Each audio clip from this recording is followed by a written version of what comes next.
Dalawa ang arestado sa pagnanakaw ng cellphone sa tindahan ng mga gulong sa Quezon City. Depensa ng mga suspect, natukso lang sila. Nasa frontline ng balitang yan, si Dave Abuel. Nakamotorsiklong dumating sa tindahan ng mga gulong ang dalawang yan sa Barangay Culiat, Quezon City. Magpapalit sila ng gulong. Buong 1,000 piso ang binayad nila sa bantay ng tindahan.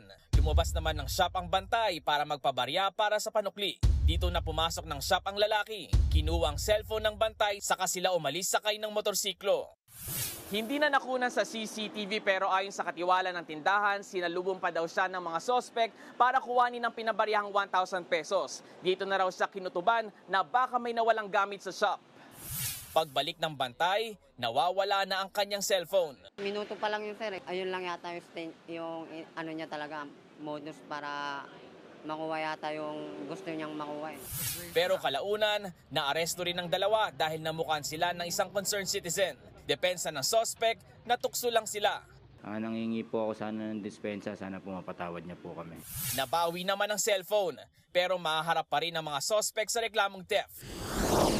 Sa Delpan, Maynila naman, makikita sa CCTV ang paghaplot ng isang rider sa cellphone ng babaeng sakay ng tricycle. Ang snatcher, napag-alamang lasing.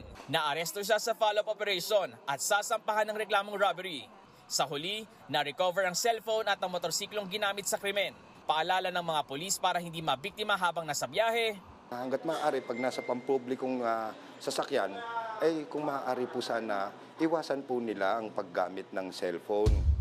Nagbabalita mula sa Frontline, Dave Abuel, News 5. Mga kapatid, Cheryl Cosim po, huwag maging huli at maging una sa lahat sa balitaan.